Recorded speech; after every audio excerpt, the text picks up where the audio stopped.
was 4.6. They clearly used 5 as that average. So it's not fair to punish people that got a 3 point something because their supervisor was a harder rater.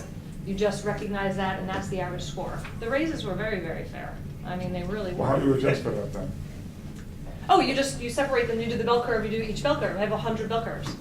So you just do it 100 times. All complaint is been the same for years, that employee that brings T-bone steaks to the supervisor's barbecue. I know that's your argument. Instead and we've said that. I don't of agree. hamburgers, I don't agree. the T-bone steak guy gets a 5. And I've seen it. No, I think, again, we could sit here and you have your stance on that, and that's, oh, well, and our stance is gonna be, the guy that is the hard worker gets invited to the barbecue in the first place. I mean, come on. So it's just who you choose to hang out with. I, as a supervisor, would not wanna choose to hang out with an employee that doesn't do a good job at work, is always, I gotta discipline him all the time. It's not who I'm gonna choose to hang out with.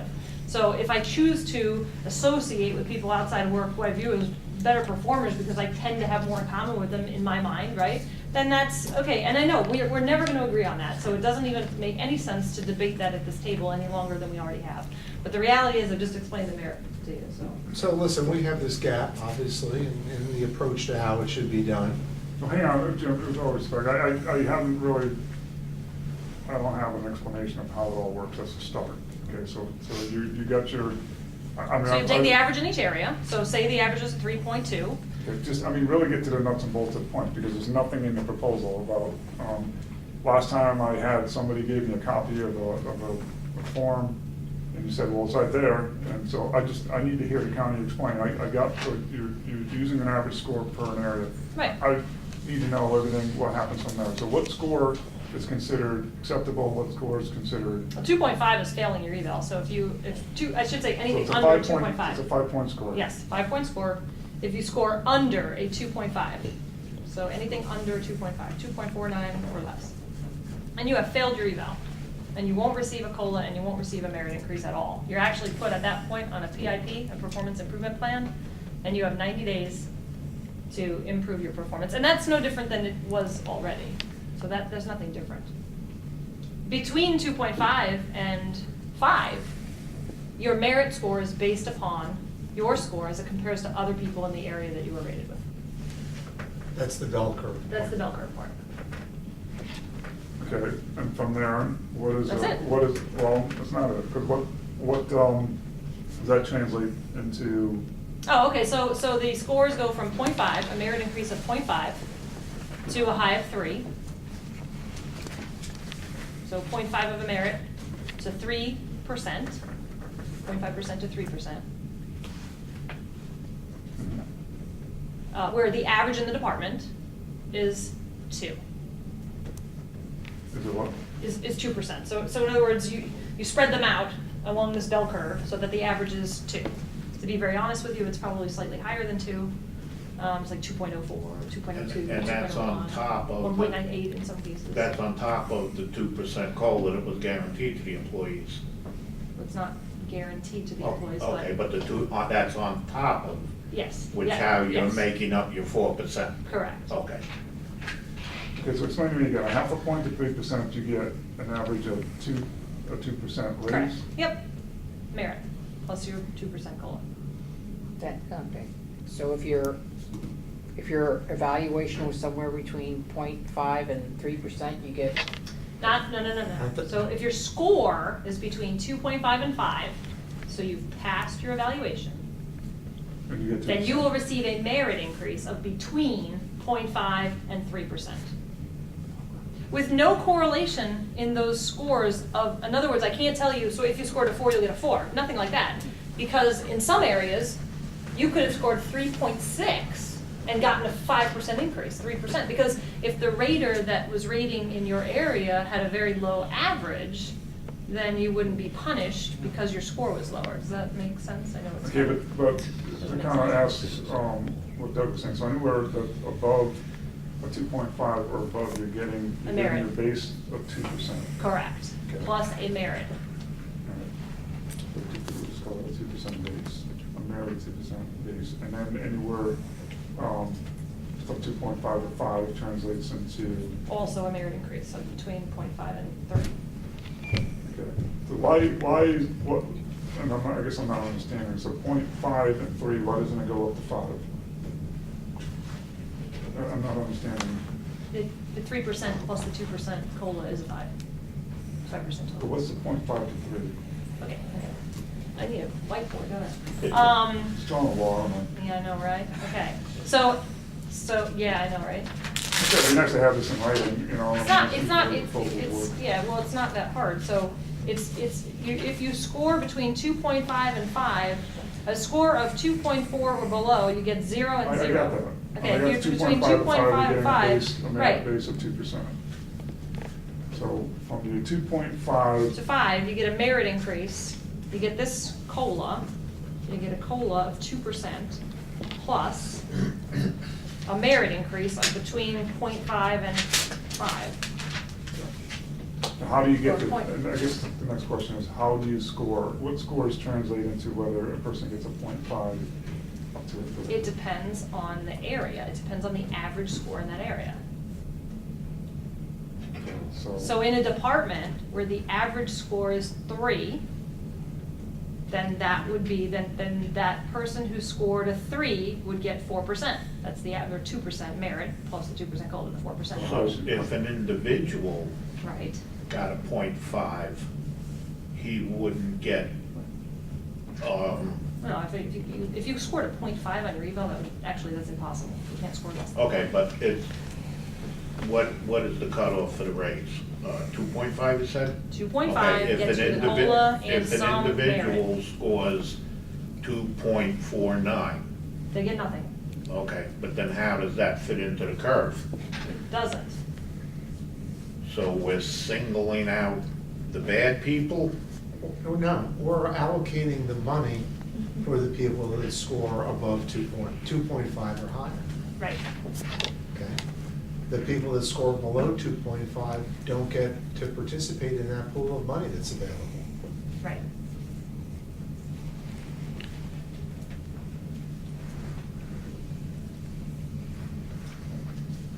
And I would say 70 to 80%, now 70% of the people probably or more got 2% or higher in the merit. That makes sense, right, Doug? I mean, think about that. If the 4 of you in the department are performing, I got right? it, I got And the it. 3 of them sitting to your left are not, do you want the 3 of them to participate in the money that's available for a raise? I You're the don't- 4 that are doing the work. I don't know if you have the information yet, but how many non-bargaining unit employees got less than their raise? Got less than 2%, well, Yeah. the average is 2%. If so they it'd got, be if they got, Probably 30, I mean, it's gonna be. if they got a 2.49 Right. evaluation, how many of those didn't get the, how many? Oh, no, non- everyone, union, non-union, whatever you were, if you scored less than 2.5, you did not get an increase. Okay. And we How did many- have, we but had do several, we- we had, Do we know how many in non? I do, yes, I'm I'll not say gonna because share that it's, at this moment, but yes, You I were prepared to do. give these out on October 1, right? So you have all of that data available. I was prepared to give it out on October 1st, meaning, well, our dates. I mean, are when all the October 1st. evaluations are done, they're all in, all the scoring's been done, you've already determined who's getting what. Yes, we process the increases for the non, and that's the information you asked me, yeah. For. Well, yeah, I mean, we're trying to determine why certain people who are in the bargaining unit got raises, that's one issue, but. Well, there were actually 5, I think, and we're taking that back. So we've made those are mistakes based on the unit clarification that was done and not having certain titles in at one time and not knowing where the titles were. So there was only 5 people that inadvertently were, and I called each and every one of those people to apologize and tell them, explain the mistake, so. I haven't gotten in touch with the 3 that were in your one area that you called me about, but I have a conference call scheduled with them, I think, tomorrow. All right, so in addition, I mean, I don't know what you consider my information request to contain, but. I'm gonna give you a list of the evaluation scores and then a list of the merit increases, that's what you asked for. And again, Well, there's You're no, not. I mean, the proposed merit increases, meaning you haven't given them out yet, because we have a score. And I won't give you those, I can't give you that yet, obviously, because we haven't negotiated anything, so I don't have those. Well, I mean, if you expect the committee to buy into this program, That's a promise of treatment, I don't see how I can do that. I mean, I'll have to talk to them, I don't know if we can do that, to be honest with you. I mean, the proposal is that you accept the increases in the same fashion as the rest of the county employees, but we'll talk about it. I mean, if we can do that, then we can do that. I don't understand why you wouldn't be able to do that. I mean, I'll look at it. I'm just asking you, I mean, it's a matter of whether you want to provide the information or not, right? The information's there, is what I'm asking. I have all the scores, I'd have to go back and look, at, Because this curving system is really what, I'm interested in seeing how it affects everything on a grand scale, because if it, without having that, we don't know what anyone's going to get. And to be quite honest, if we get this report from you, and it looks like that, 95% of the people are all gonna get a 4% increase, I think this committee might be more inclined to agree to it. okay. So, I mean, does that make sense with you guys? I mean, we'd like to know what everyone's proposed to be receiving. We'll chat about that. Okay. All right, so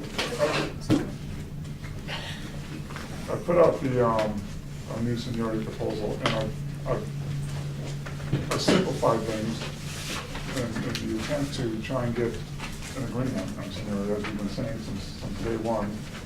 We have to have some movement on seniority, just for both parties to negotiate and get things that we want to get.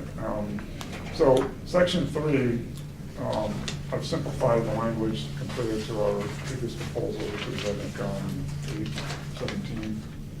Yours was 8/17, ours was July 6th, I think.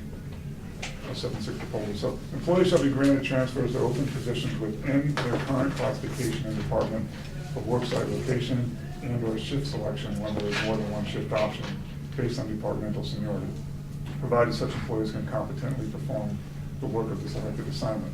Like we've been saying repeatedly, over and over and over again, we're not trying to handcuff the county or prevent the county from completing its mission.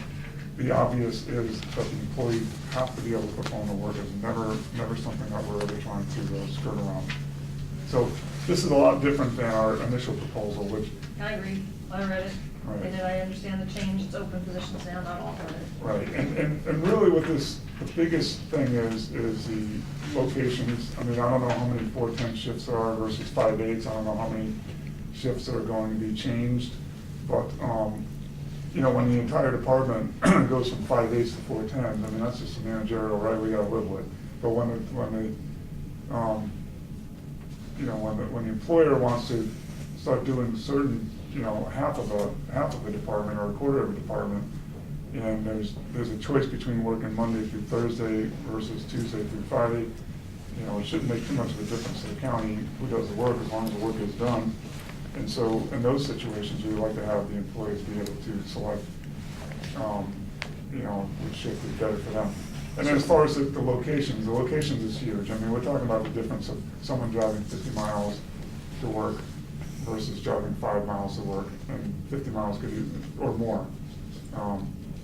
So the location has been problematic over the years with people being punished and being sent out to pasture by being shipped to the east side, or if they live on the east side, being shipped to the west side. I'm not making this up. This is not just mumbling and grumbling over fictitious complaints. These are real world experiences that I've taken the phone calls for. So we've scaled down this section 3 tremendously from where it was. I have a question about Sure. it. Your phrase, can competently perform, that's an evaluation-based issue, right? Well, I mean, you could probably use that for a tool, I'm sure you would, but if somebody has a bad evaluation and that's being disputed or being challenged, or the employee just threw up their hand and say, I don't care, I don't about my stupid evaluation, but I can certainly do the job, then, I would imagine at some point in time there's going to be, well, we need to shine a spotlight on this employee and find out whether they can do something or not do something. And generally speaking, I don't really have a whole lot of those issues come up, I don't.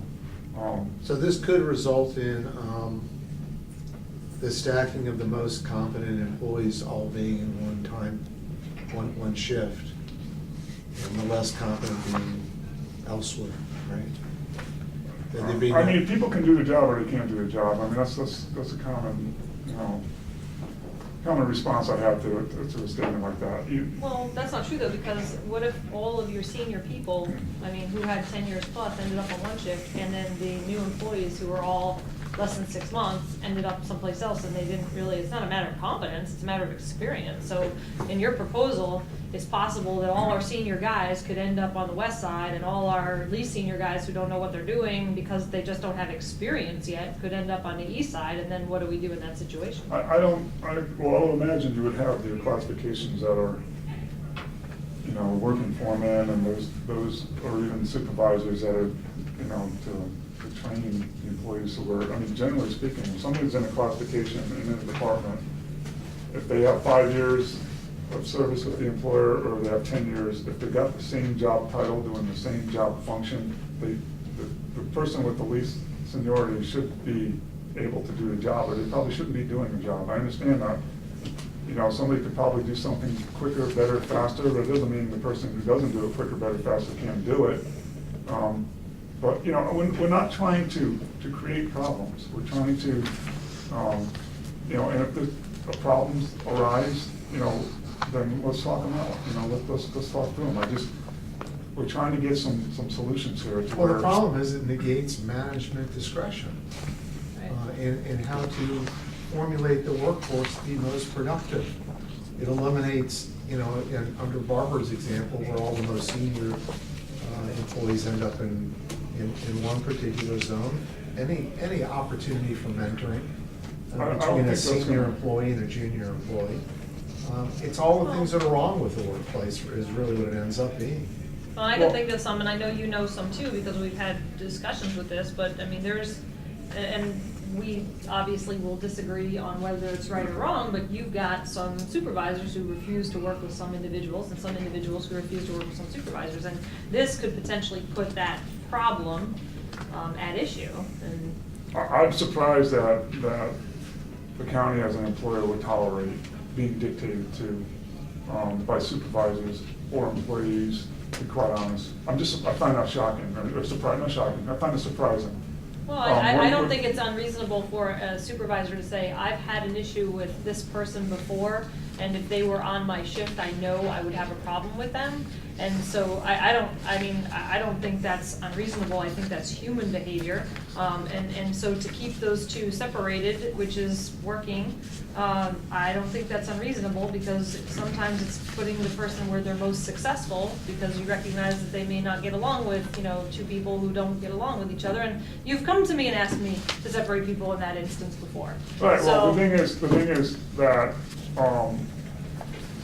there's one thing of asking and another one making a demand, you're right, we have had situations where, and have had them in other places where we have two people that are just oil and water, or whether there's racial tensions or gender tensions, or even age differences that create tensions. And in those particular cases, I'm more than happy to get involved and say, look, to make things function, this is the way it's gonna have to be, guys, and it doesn't happen that often, but when it does, we're trying to get you guys to work with us on this, to make it work, rather than just shutting down and say it's not gonna work, because it can work, and it does work well in other places. And it's just a matter of, of the parties coming together and working with this. I'm a reasonable guy, I'm a fair business agent, and I always try to find solutions. I'm not trying to stick it to an employer. I have too much on my plate to go around sticking it to employers. And we've had the talk on training. But hang on one second, let me finish. So, the big difference between this Section 3 today and Section 3 from July 6th is that there's not this, contract's ratified, everything's open. Right. And the department heads hated that, obviously. I don't have to tell you what their reaction was, so I'll take this to them. I mean, it'll be different, obviously. Right, so what are the chances of every job becoming open You know, so this whole mass exodus of people from the west side going east or east going west is not gonna happen. It's just as they open up, people are allowed to bid on them. So- I understand, and that's a much better proposal than the last one, I will admit, because the last one was not, Well, this was supposed to be a counter, so I wrote it for you. okay, good. Yeah. And may I just add that that happens in libraries all the time, where people prefer to work in a branch that's closer to home, or maybe not closer to home, or, you know, when they hear that there's a position open, the same position that they have, you know, they want a chance to get into that shift or that branch. And sometimes, sometimes it works and sometimes it doesn't. I'm willing to put into this something along the lines, and whether it's in there or not, I'm going to honor it. Unless, you know, this provision creates a significant and an actual, not a perceived, actual operational burden, then, you know, then we'll get together, and I've done that before, you know, and say, look, guys, I have two members that just can't stand each other, they hate each other's guts, and it's like, you know, union, we gotta figure out a solution to this. And we'll come up with a solution. Someone's gonna have to go one way while the other person goes the other way. Section 4, overtime and equipment selection. Seniority within occupational group shall prevail for overtime assignments and selection of county equipment where applicable, provided the remaining employees can competently perform the available work. And, you know, again, Jim, to your point about whether these evaluations, you know, I would imagine that's the first thing I'm gonna hear from the county, is that this person can't do this job that they're trying to use their seniority to do, but, you know. Well, I will admit that I'm more inclined, you know, to work on the language and work side. Equipment, I just really don't agree with that, so. Well, the reason why equipment, and it's probably because you never worked in equipment, probably, you know. That's true. And so I have, you know, when you have a really older piece of equipment that is just less desirable to use, and that could be anything from a riding mower that has an air conditioning cab, to a dump truck, to a whatever, you know, Yep. a bulldozer. You know, there's some equipment that's nicer than others, and all these things come from. So every day, I mean, No, instead not of every, having a. and listen, we don't have to make a project out of this, you know, it's just a matter of, if you want to, you know, a lot of times the equipment is attached to a job, you know, as an example, sometimes it That's is, how I sometimes view it's it. not. And that, Okay. I view it as attached to a job, that's where therefore I A lot of said. the equipment is actually assigned to an employee. Well, but that's what I'm saying, equipment doesn't make any sense to me, because if you're assigned a truck, tell me you're gonna show up one day and go, well, you know, John's not here today, and he's got more seniority than me, I want his truck today, and then we're dealing with this every morning. And I understand what you're saying, oh, we're not being ridiculous, that's what the language says. I have to pretend that whoever's sitting over on your side of the table is the most unreasonable person in the world at some particular point in time, and this is the language they're gonna hold me to, and it's the plain language that it's gonna be. So I have to guard against language that's gonna put me in a spot where I'm all of a sudden gonna be like, oh, we gotta all switch out trucks this morning because, of course, they wanna all switch the trucks this morning. I mean, that's what this says. Well, I can't, you know, it's one of these things where I can't go too deep into the weeds with detail because it's such a varied. We have to, right? Well, no, because it's such a varied work group, unless you Right. want a 25-page, you know, seniority proposal. Yeah, So well, try to and that's keep why it- we can't really accept a blanket, because of that, exactly, because we're very varied, and this could mean something very different in an area. I mean, the buses is a perfect example, because we got 3 different types of buses, and I've already heard about all of them, the 3 different types, and this one doesn't like to drive this bus, and this one, I mean, so now it's like every morning, I get the most senior guy No, gets it's to not grab gonna his be every bus. morning. It would- That's it what would this be- says. No, it doesn't say every morning in there, Laura, it just says Doesn't that, say so it's it not. could be a bidding process where it's done quarterly, or done annually, or done biannually. So That's not what it says. it doesn't say every day. That's right. You get it printed. It doesn't say every day. Okay. You're inserting words in there that aren't in there, and then you're creating more problems that need to be. No, I Let's ask- disagree with that. It doesn't say that, so what's to stop you guys from arguing that it is every day? What tells me it's not every day? If you want to put bidding for equipment in there, I'll be pleased to put bidding for equipment in there. I'm trying to make it simple. I'm trying to make it so we can reach an agreement. So the more detail I put in there, you're gonna find probably more problems with. I just want to ask Barbara, when it comes to the buses, are the buses attached to a route? Most of the time, yes. Okay, so that 40-foot bus or 30-foot bus or 20-foot bus or whatever, when you bid on our route, that's the bus that's assigned to the route. On Have we most made of the time, accommodations for bus drivers with the other buses? they bring in doctor's notes. I have a doctor's note. I know there's 4 buses I can't drive. I don't pick that route. Because I know I can't, I don't want to put my supervisors and managers in a position where they have to substitute a bus for me because I want to do this route. I pick a route where I know I can drive the buses and not have a problem. Okay, so you specifically don't pick routes that have buses attached to them that don't That work I for can't you, drive, that right. you can't drive. So that, in that particular instance, that the equipment is attached to the route. But Again, you- Okay. I'm just, this is something, you don't have to take it, and that's what I was disappointed with, is that the last time we did a proposal, I mean, I think a year ago, 2 years, whenever it was, well, the proposal's too broad-based, it's too general. Okay, so then I get more specificity in a proposal. Well, that's not gonna work here, and it's not gonna work there, it's only gonna work here. And never once do you guys ever come back with a proposed, counter or solution for what would work. And we're asking for the cooperation. We're just trying to get something, it's not so we can, I just don't want you to shut down and say, well, because there's no bidding, it doesn't say bidding on routes or bidding on equipment, so we can't agree to this. Come back with a counter that says that there's going to be bidding, if that's what it needs to be. Well, then maybe it would be more productive for us to break at this point and read it, rather than you taking it through us, because, as Barbara That's fine. points out, our concern is the language, not your interpretation of how it would work. Right. Okay.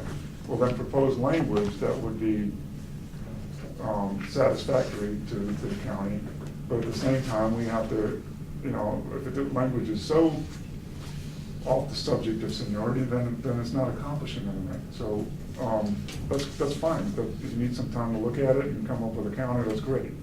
But don't misinterpret our comment that we'll look at it to mean that we're buying into the concept that seniority has really any kind of weight. Because So it's it's more- contrary to the position that we've taken from day one of negotiations when this unit first formed, which is that, we think that seniority has really very little weight. We're interested in performance and merit, competence, all those types of things. Actually, over seniority. we have it on tape, Jim, where you saying seniority is something that we progressively are gonna work at. Yeah. It's on there, Jim, Yeah. for 6 years. And you were just using an example I of. have said Yeah, that. so here we are, Okay, John's but we always trying to come be back reasonable. language that it really almost makes it impossible to accept it, but we'll take a look at it. Okay, but, and to expand on what Ed said, is that the comments were, during our first bargaining, that period of time before we're getting our first contract, as time goes on, we have a relationship and we know what the union is about and what, and we got a feel for what the union is going to be doing. And our bargaining relationship has moved along for a few years. So, I mean, I don't know what we have to do, how long it's going to take, because you didn't fulfill your, it wasn't a promise, but it was just, why don't we just get our foot in the door with defining seniority, and as time goes on, union, we'll talk about. And you got an increase, and you got wage increases that went within a contract, which we would have never gotten, with what was in place at that particular time. So that was then, and this is now. Subject of seniority, though. That was then, and this is now. But as we indicated, we'll take a look at this language. Can you agree, Stormwater gets a brand-new truck? Guy's been there 20 years, guy's been there 6 months, who should get the brand-new truck? I'd have to talk to Stormwater about what the benefits of that They are. both have, the 20-year driver has had not one accident and never been written up. Shouldn't the 20-year driver get that new truck? Look, Doug, let me explain something. Our role as the negotiators I are to understand. reach language in a I contract understand. that can be understood and implemented. What we don't do, and what we try very hard not to do, is to tie the supervisors and the department heads and division heads up on operations operational issues. And So we John go said- to them and we ask them those kinds of questions. If we had this language, how would that affect your operations? And that's what we'll do. But the thing is though, Jim, the same supervisors that you're asking for their opinion on this language to do things differently than they're doing are the same people that